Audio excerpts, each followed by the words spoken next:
بسم اللہ الرحمن الرحیم۔ ناظرین، میں ہوں آپ کا میزبان شیخ اقبال حسین دانش اور آپ دیکھ رہے ہیں نئی سوچ ٹی وی۔ ناظرین کرام، لیا کے تاریخی آثار جاننا کے سلسلہ میں اور اسی کھوج میں اور اسی جستجو میں آج ہم موجود ہیں لیا شہر کے جانب غرب لالا دریا پر، دریائے سندھ کی ایک شاخ ہے، پبن پل پر۔ میرے ساتھ موجود ہیں میاں شمشاد حسین سرائی لیکھی اور میاں امداد حسین سرائی لیکھی، ہسٹورین ہیں۔ ان سے معلوم کرتے ہیں کہ یہ دریائے سندھ کی شاخ جس کو لالا بولا جاتا ہے یہ کیا ہے اور اس کی تاریخ کے بارے میں یہ کیا جانتے ہیں۔ السلام علیکم۔ وعلیکم السلام اقبال صاحب، شیخ صاحب، بڑی مہربانی، آپ نے وقت دیا۔ نئی سوچ کا بھی ہم متشکر ہیں کہ انہوں نے آج لیا کی ایک ہسٹوریکل پلیس کو پریزرو کرنے کے لیے وقت نکالا۔ جی، ہم جاننا چاہیں گے میاں صاحب کہ یہ جو جس کو چھاڑا بولا جاتا ہے سرائکی میں یا دریائے سندھ کی شاخ ہے، یہ کب اس کی کھدائی عمل میں لائی گئی؟ جی، یہ کتب کی تاریخی کتب اور شواہد سے ہمیں پتہ چلتا ہے کہ یہ ہندو پیریڈ میں یہ جو ہے نا یہاں رفائی کام بہت ہوئے ہیں، اور اس علاقے پر ملتان سے لے کر اور ہمارے لیا تک دیوان سامن مل کی عملداری ہوتی تھی۔ اور لیا میں خاص طور پر یہ لیا ایک خاص جگہ تھی اور یہ نمک کی بہت بڑی منڈی تھی یہاں۔ تو ہندو کاروباری ساہوکار اور کاروباری لوگ ہوا کرتے تھے، تو انہوں نے اس جگہ کو اپنا مرکز بنایا اور یہاں انہوں نے پورے شہر کو تعمیر کرایا اور یہاں انہوں نے اپنے ناظم مقرر کیے۔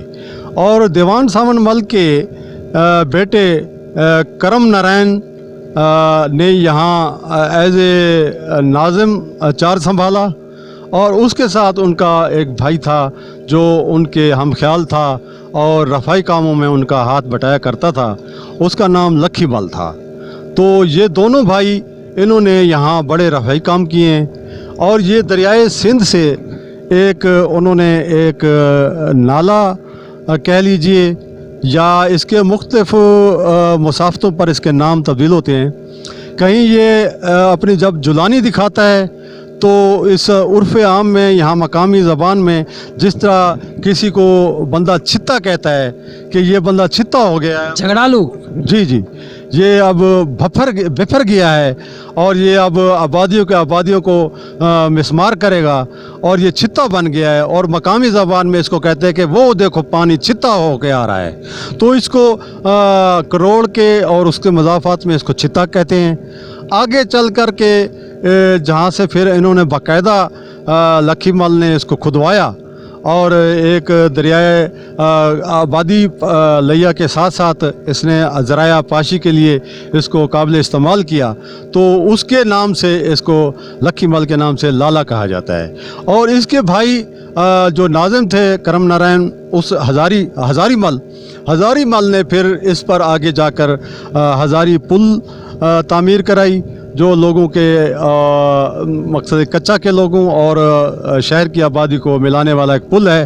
اس پر بھی نئی سوچ نے ایک پہلے پروگرام دے چکی ہے، تو ہم آج اس مقام پر موجود ہیں جو ہسٹوریکل ہے۔ اور اسی کے ساتھ یہاں ہندوؤں کی یہاں شمشان گھاٹ تھا تھوڑا سا آگے جا کر کے اس پل کے ساتھ، اور اس کے ساتھ ان کا گو والا گو ماتا کا ایک مندر ہے۔ یہ ان کی یہاں جو ان کی سمدھی تھی اور یہاں جو ان کے آخری رسومات ادا کیے جاتے تھے، اور مردے کے اور پھر ان کی چتا کو جب یہاں اگنی دی جاتی تھی تو وہ پھر یہاں آ کر اس کی راکھ کو جو ہے نا وہ مقدس سمجھ کر کے جو حوالہ آپ کرتے تھے، اور وہ لالا میں بہا دیا کرتے تھے، لالا میں یہاں بہاتے تھے۔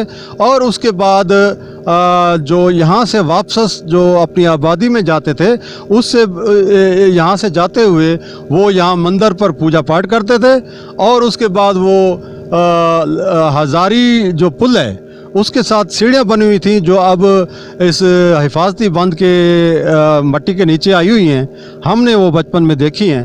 تو کیا آپ بھی موجود ہوں گی سیڑھیاں؟ بھی بالکل موجود ہیں اپنی صحیح حالت میں، اگر اس کو کھود کر دکھایا جائے تو وہاں وہ بیٹھ کر وہ اشلان کرتے تھے اپنے، اور نہایا کرتے تھے. کرتے تھے، اور اس کو پتر ہو کر پھر اپنی آبادی میں جاتے تھے. جی ناظرین، میں ہوں آپ کا میزبان شیخ اقبال حسین دانش. آپ دیکھ رہے تھے لالا پل کے حوالے سے خصوصی ڈاکومنٹری. اجازت دیجیے گا، اللہ حافظ.